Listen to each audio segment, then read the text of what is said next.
जे दक्षिण क्षेत्र आहे, दक्षिणकडे जात असताना त्यांचा मोर्चा काढला, मोहीम काढली दक्षिण दिशेला. कर्नाटक आंध्र प्रदेश मधून जात असताना, लक्षात असू द्या माता भगिनींनो, कर्नाटक आपलं आंध्र मध्ये जात असताना पहिले जे गेले असल तर ते श्रीशैलम मल्लिकार्जुन मंदिरात त्या दर्शनाकरिता गेले आणि त्यांनी दर्शन घेतलं. मल्लिकार्जुन हे 12 ज्योतिर्लिंगापैकी एक आहे. मी आता जाऊन आलो तिथून मागच्या महिन्यामध्ये 25 डिसेंबरला. कुठं? श्रीशैलम मल्लिकार्जुन, तिथे गेले.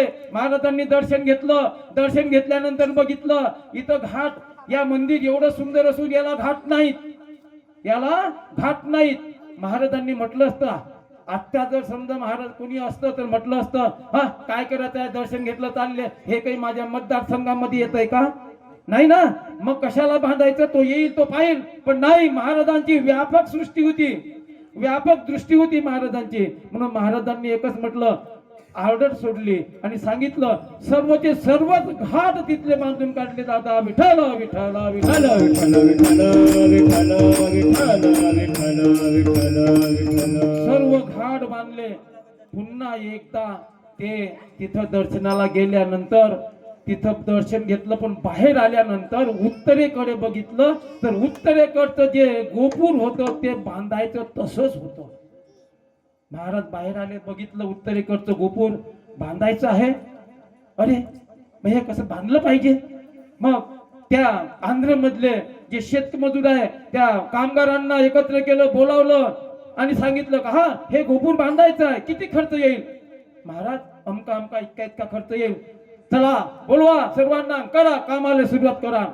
आणि पैसा बिलकुल पाहता पाहता ते गोपूर त्यांना काय केलं, बांधून पूर्ण केलं. मग तिथलेच मजूर म्हणायचे काय म्हणायचे, आता यामध्ये गोपूर तर बांधलं, मूर्ती कोणती? एका मजुरानं म्हटलं, एक मजूर म्हणतो का हो असं केलं तर नाही जमणार का, असं केलं तर नाही जमणार का, कसं असं केलं तर नाही जमणार का, हे गोपूर बांधून पूर्ण झालं, आता आपण एकच करू ना, शिवाजी महाराजांचाच पुतळा आपण त्याच्यामध्ये बसवून देऊ. हा हा बरोबर बरोबर बरोबर, सर्वांचं एकमत झालं आणि त्यामध्ये कोणाची मूर्ती बसवली दादा? शिवबाची मूर्ती बसवली. विठ्ठल विठ्ठल विठ्ठल विठ्ठल विठ्ठल विठ्ठल विठ्ठल विठ्ठल विठ्ठल. जगाच्या पाठीवर सर्वात जास्त मंदिरं असतील, स्मारक असतील तर कोणाची आहे अभिजित दादा? हे शिवाजी महाराजांचे आहेत. हे एक चमत्कार आहे.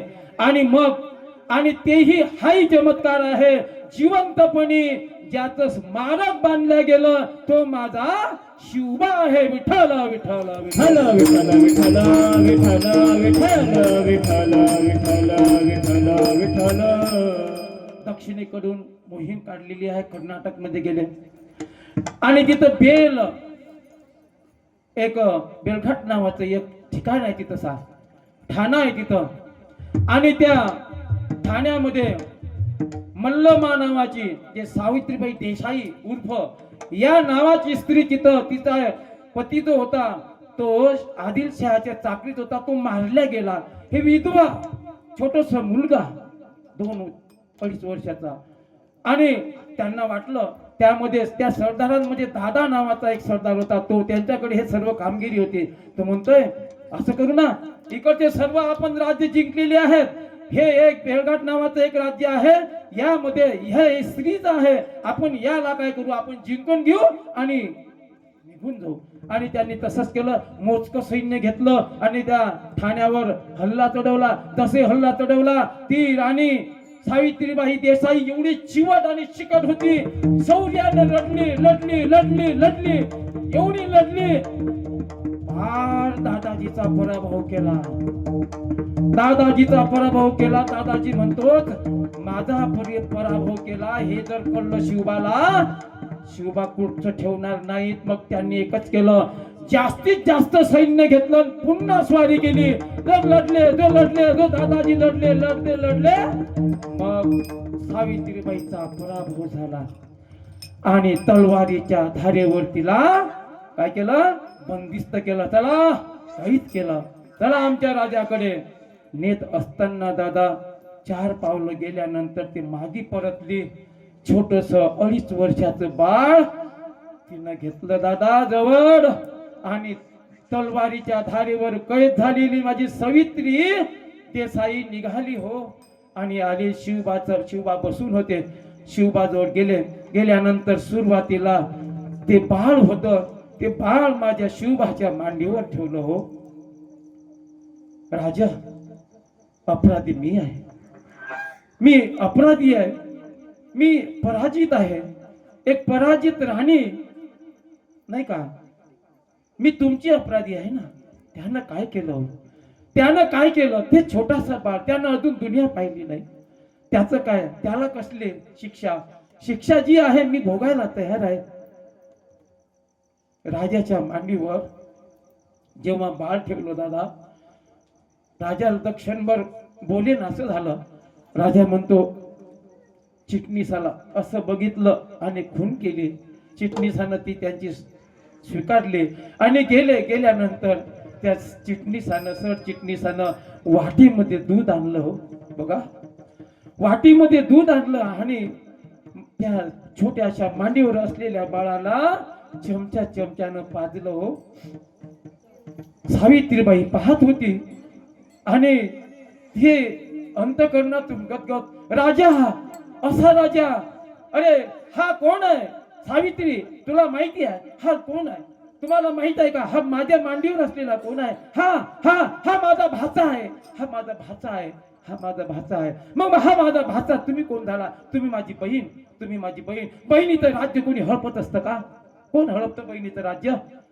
हा, हे राज्य तुमचंच.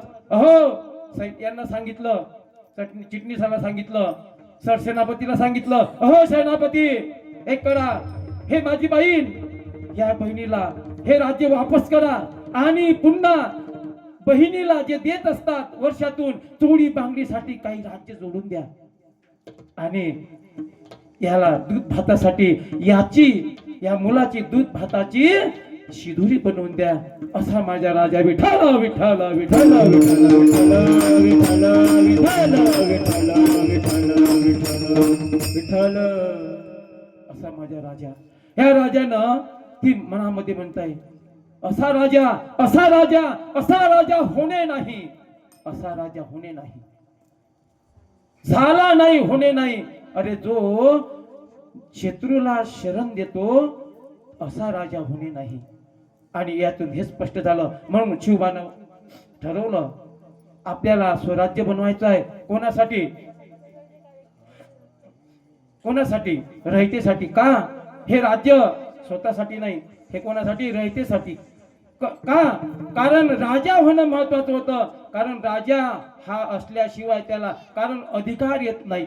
म्हणून जे साम्राज्य होते, जे मोगल साम्राज्य होतं, जे पोर्तुगीजांचं राज्य होतं, जे डचांचं होतं, जे निजामांचं होतं, जे कुतुबशहांचं होतं, आदिलशहाचं जे राज्य होतं, ते यांना राजा मानत नव्हते. त्याच्यामुळं आपलं कोण ऐकतं? म्हणून राजा बनणं हे स्वतःसाठी नाही तर रयतेसाठी राजा बनायचं होतं. म्हणून स्वराज्य कराव ही श्रीची इच्छा आहे, हे मनामध्ये महाराजांनी ठरवलं. माझ्या जिजाऊची पुण्याई कशी आली हो फळाला. माझ्या जिजाऊची पुण्याई कशी आली हो फळाला. बापाचा बाप वाघ शिवबा जन्मला. बापाचा बाप वाघ शिवबा जन्मला. माझ्या जिजाऊची पुण्याई कसे आले हो फळाला. माझ्या जिजाऊची पुण्याई कसे आले हो फळाला. तो बापाचा बाप वाघ शिवबा जन्मला. बापाचा बाप वाघ शिवबा जन्मला. आज्ञा होती जिजाऊची शपथ झाली स्वराज्याची. जनकल्याणाची शिकवण, जनकल्याणाची शिकवण, जगात ऋतुभोगाची. औरंगाबादीले स्वराज्याचे त्या कर्णागडाला.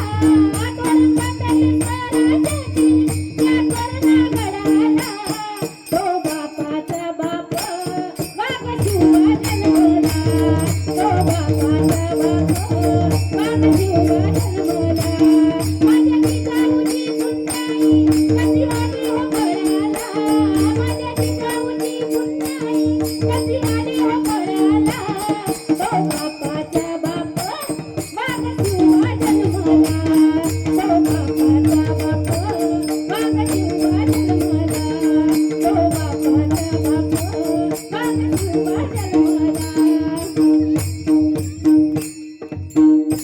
असा हा माझा शिवाजी राजा नाही का. त्यांचं एवढं व्याप आणि दूरदृष्टी. आज ते 1 वर्षानं कोणती गोष्ट करायची असेल नियोजन आज होतं दादा. आज नियोजन होतं 1 वर्षानं करायचं होतं तर 1 वर्षाचं नियोजन आज होतं. ही माझ्या राजाची दूरदृष्टी आहे. आता माहित आहे औरंग्याकडे 6 लाखाचं सैन्य आहे. आपल्याकडे जमतेन किती आहे?